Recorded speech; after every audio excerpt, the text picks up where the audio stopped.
Hello everyone, मेरा नाम निधि गुप्ता है और मैं गाज़ियाबाद से हूँ।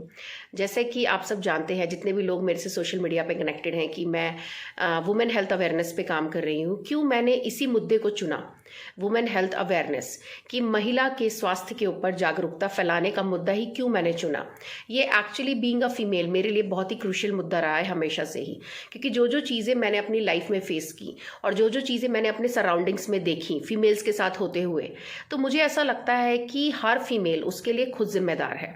हर फीमेल अपने स्वास्थ्य के लिए अगर उसके साथ परेशानियां हो रही हैं तो वो खुद जिम्मेदार है, क्योंकि हम समाज से डिमांड करते हैं कि हमको अधिकार चाहिए। बीइंग एन फीमेल हम ये दूसरों की शक्ल देखते हैं कि हमको ये अधिकार चाहिए, हमको ऐसा होना चाहिए, हमारे साथ वैसा होना चाहिए।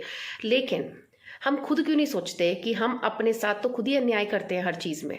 तो हम समाज से किस चीज़ की डिमांड करते हैं? क्योंकि दूसरों की शक्ल तो उसे देखनी पड़ती है ना, जो अपने साथ अन्याय कर रहा होता है। यानी कि जिसे खुद पर भरोसा नहीं होता, जिसे ये नहीं पता होता कि मैं अपने लिए कुछ कर सकता हूँ। तो दूसरों से किसी भी चीज़ की उम्मीद करने से पहले हर चीज़ की उम्मीद खुद से करिए। अगर आप अपने साथ, आपके साथ स्वास्थ्य संबंधी प्रॉब्लम्स हो रही हैं, समस्याएं आ रही हैं, तो यानी कि कहीं ना कहीं आप उसके लिए खुद जिम्मेदार हैं। अपने न्यूट्रिशन की कमी के लिए आप खुद जिम्मेदार हैं। जब बात आती है आपके चेकअप कराने की, तो हम घबरा जाते हैं चेकअप कराने से कि कहीं हमारे अंदर कैल्शियम कम ना आ जाए, कहीं हमारे अंदर आयरन कम ना आ जाए, क्योंकि हमें कहीं ना कहीं पता है कि वो सारी कमियां हमारे अंदर हैं। तो हम उन्हीं से घबराते हैं और बात करते हैं कि हमारे साथ इंसाफ हो। तो नाइंसाफ़ी तो कहीं ना कहीं हम खुद ही कर रहे हैं हमारे साथ। तो हम किस चीज़ की डिमांड कर रहे हैं सामने वाले से, किस समाज से? ये समाज भी तो हमसे ही मिलकर बना है। और इस समाज के निर्माण करता, जैसे कहते हैं ना, हर घर की पिलर, हर घर की शक्ति एक औरत होती है। लेकिन वो दूसरों में शक्ति डालते डालते खुद की शक्ति को ख़त्म कर देती है और वो अपने आप को शक्तिहीन महसूस करती है। क्यों? क्योंकि उसे कहीं ना कहीं लगता है कि मैं तो अबला हूँ, मैं तो नारी हूँ, मेरे बस में कुछ नहीं है, ये तो मेरी डेस्टिनी है, जैसा मेरे साथ मुझे तो भगवान ने बनाया ही ऐसा है। मैं तो एडजस्ट करने के लिए आई हूँ, मैं तो दूसरों के लिए काम करने के लिए आई हूँ, मेरा तो जीवन दूसरों के लिए है, जीने के लिए। तो दूसरों को जीवन देने के लिए भी आपको जिंदा रहना ज़रूरी है। और वो जिंदा आप कैसे रह सकते हैं? अपने स्वास्थ्य के ऊपर ध्यान देके।